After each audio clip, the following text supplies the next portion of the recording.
اب آئیے دیکھیے سیدنا غریب نواز، ایک کسان غریب نواز کے پاس ہے، غریب نواز کے پاس ایک کسان ہے اور آ کر کے کہتا ہے وہ کسان کہ سرکار بادشاہ نے میری زمین پہ ٹیکس زیادہ لگا دیا، میں ٹیکس نہیں بھر سکتا، اور مجھے پتا چلا ہے کہ بادشاہ آپ کے مرید کا مرید ہے۔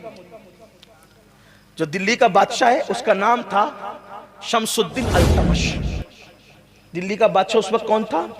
شمس الدین التمش، معمولی آدمی نہیں، جس کی کبھی تہجد نہیں چھوٹی، جس کی عصر کی پہلے کی سنتیں غیر موقعہ نہیں چھوٹی، جس نے ماں بہن بیٹی بیوی 4 عورتوں کے علاوہ 5ویں کسی عورت پر جان بوجھ کر نظر نہیں ڈالی، اسے کہتے ہیں شمس الدین التمش۔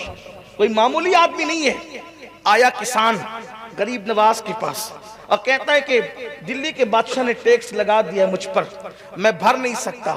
غریب نواز نے فرمایا ہم تیرے ساتھ دلی تک چلیں گے، ہم تیرے ساتھ۔ آپ یہ نہیں سمجھے کہ میں یہ واقعہ کوئی گڑھ کے لایا ہوں، آپ یہ نہ سمجھے کہ کسانوں پہ مصیبت آئی ہے تو میں یہ بات لے کر آیا ہوں، ایسی بات نہیں ہے۔ میں نے برسوں پہلے بھی اس واقعے کو بیان کیا ہے، میری تقریروں میں آپ دیکھ سکتے ہیں آپ۔ اس کا مطلب گرے پڑے لوگوں کے کام آنا۔ ہمارے پاس کوئی آتا ہے نا، جیسے مثال کے طور پہ میرے پاس کوئی آ جائے، اس لیے کہ سب سے گرے پڑے تو اپنی ہی گنہگار، برے تو سب سے اپنے ہی ہیں۔ کوئی آگے یہ مسئلہ ہے ہمارا، اللہ آپ کا مسئلہ حل کر دے۔ ارے اللہ مسئلہ حل کر دے، وہ تو یہ مسجد میں بیٹھ کے بھی کر سکتا تھا، اللہ میرا مسئلہ حل کر دے، آپ کے پاس کیوں آیا؟ اور کچھ زیادہ جتن کریں، کوئی تعویذ دے دیں، اللہ مسئلہ حل کر دے۔ میرے عزیز، صرف دعا اور تعویذ سے مسئلے حل نہیں ہوتے۔ ہمارے نبی کسی کے مسئلے کے لیے کسی کے ساتھ کسی کے گھر تک گئے تھے، ہمارے اولیاء کسی کے مسئلے کو حل کرنے کے لیے اجمیر مقدس سے دلی تک کا سفر کر رہے تھے۔ ہم بھی اپنے سورسز کا استعمال کر کے کسی کی مدد کر سکتے ہیں، لیکن کوئی مسئلہ لے کر کے آئے تو ہمارے پاس ٹائم ہی نہیں ہے۔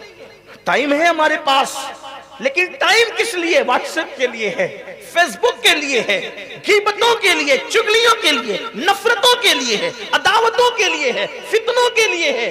اچھائی کے لیے ہمارے پاس ٹائم نہیں ہے۔ اور یاد رکھنا، اچھائی اچھائی ہے، برائی برائی ہے، اچھی طرح یاد رکھنا، اچھائی تمہاری نسلوں کو بھی اچھا بنا سکتی ہے اور اس کی برکتیں تمہاری نسلوں تک باقی رہے گی، اور برائی جو ہے تمہاری نسلوں تک اس کی نحوست کو پہنچا سکتی ہے۔ اس لیے یاد رکھنا، اللہ نے اچھے کام کے لیے بھیجا ہے، اچھے کر سکتے ہو تو کرتے رہو۔ سرکار غریب نواز کے پاس کسان آتا ہے اور آ کر کے کہتے ہیں سرکار یہ مشکل آن پڑی ہے۔ غریب نواز نے بادشاہ کوئی خط نہیں لکھا، بابا کتب کو کوئی خط نہیں لکھا، اور فرمایا کہ چلو چلتے ہیں۔ ساتھ لے کر کے دلی پہنچے۔ جب دلی پہنچے تو دلی پہنچنے کے بعد اطلاع ملی کہ غریب نواز آ رہے ہیں۔ وقت کا دلی کا بادشاہ بابا کتب کو ساتھ لے کر کے استقبال کے لیے آیا، قدموں پہ سر رکھا۔ سرکار قطب الدین بختیار کاکی نے کہا حضور بغیر اطلاع کے تشریف لائے؟ فرمایا بابا کتب ایک کام تھا ہمارا ایک کام تھا، وہ لے کر آئے۔ حضور آپ کا کیا کام تھا؟ کہ یہ کسان ہے ہمارے شہر کا رہنے والا، اجمیر شہر کا رہنے والا، یہ اس پر لگان بادشاہ کے کارندوں نے زیادہ ڈال دیا ہے اور یہ بھرنے کی طاقت نہیں رکھتا، تو میں چاہتا ہوں کہ اس میں کمی کر دی جائے۔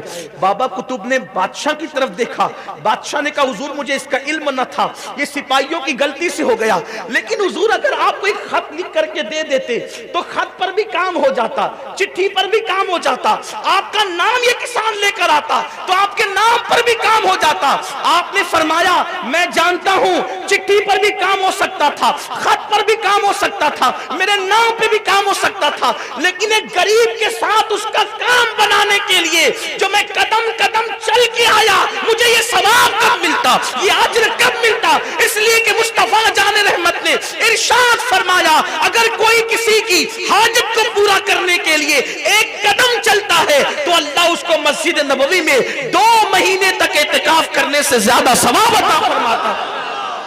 مجھے یہ اجر کب ملتا؟ یہ تھی اپنے بزرگوں کی فکر، لیکن آج وہ فکر ختم ہے۔